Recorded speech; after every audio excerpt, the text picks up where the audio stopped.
যতদূর চোখ যায় কেবল মানুষ আর মানুষ। বিশ্বকাপ ফাইনাল দেখতে ড্যাফোডিল ইন্টারন্যাশনাল ইউনিভার্সিটির অডিটোরিয়াম রুম ছিল কানায় কানায় পূর্ণ। জায়গা না থাকায় মাঠে বসানো হয় বিশাল জায়ান্ট স্ক্রিন, সেখানেও তিল ধরনের ঠাঁই ছিল না। খেলা শুরুর 2 ঘন্টা আগেই ভক্তদের ঢলে মুখর হয়ে ওঠে পুরো ক্যাম্পাস।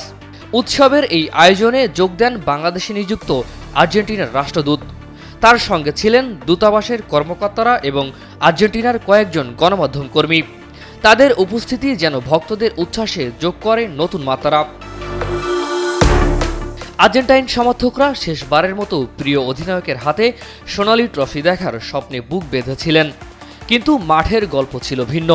নির্ধারিত 90 মিনিটে আক্রমণে খুব একটা ছন্দ খুঁজে পায়নি আর্জেন্টিনা। শুরু থেকেই আক্রমণাত্মক ফুটবল খেলতে থাকে স্পেন। একের পর এক আক্রমণ সামলে দলকে লড়াইয়ে টিকিয়ে রাখেন গোলরক্ষক এমিলিয়ানো মার্টিনেজ। বসুন্ধরা টিস্যু, অশুদ্ধতার বিরুদ্ধে এক বিন্দুও ছাড় নয়। এইটুকু এই ফাইনাল পর্যন্ত আসছি, খেলছি, এই অনেক। মেসিরে প্রমাণ করার এখানে কিছুই নাই। মেসি প্রমাণ করছে সে হচ্ছে গোট। তো এখানে আজকে হারছি, এটা নিয়ে আমাদের কোনো আক্ষেপ নাই। গোলশূন্য অবস্থায় ম্যাচ গড়ায় অতিরিক্ত সময়ে, সেখানেও আক্রমণের ধার বজায় রাখে স্পেন। অবশেষে আসে সেই কাঙ্ক্ষিত গোল। পিছিয়ে পড়ার পর শেষ মুহূর্তে আর্জেন্টিনা সমতা ফেরানোর চেষ্টা করলেও সফল হয়নি।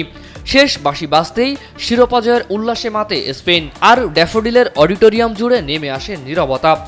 কারো চোখে জল, কেউ হতাশায় নিশ্চুপ। হয়তো ট্রফিটা আর জেতা হলো না, কিন্তু কোটি ভক্তের হৃদয়ে মেসি রয়ে যাবেন এক অনন্ত ভালোবাসার নাম হয়ে। সব ট্রফির ঊর্ধ্বে, সব পরিসংখ্যানের বাইরে তিনি এক প্রজন্মের আবেগ, এক যুগের গল্প। আসলে স্পেনের খেলার কাছে আমরা হেরে গেছি। স্পেন আসলে ডিজার্ভ করে আজকের ওয়ার্ল্ড কাপটা, and they actually played like a champion. আমাদের আর্জেন্টিনার আসলে ওয়ার্ল্ড চ্যাম্পিয়নের মতো খেলা আমরা দেখতে পাইনি আজকে, অনেস্টলি বলতে গেলে। বাট তারপরেও আমরা আগের বার তো ওয়ার্ল্ড চ্যাম্পিয়ন ছিলাম, সো একবার হারা দেখলাম, একবার জেতা দেখলাম, এমন হতেই থাকে ফুটবলে। স্বপ্ন ছিল শেষবারের মতো মেসির হাতে বিশ্বকাপ ট্রফি দেখার। সেই স্বপ্ন পূরণ না হলেও ড্যাফোডিল ইন্টারন্যাশনাল ইউনিভার্সিটির এই রাত প্রমাণ করে দিল ফুটবল কোটি মানুষের আবেগের আর এক নাম। ফারিজুল ইসলাম, ডেইলি সান।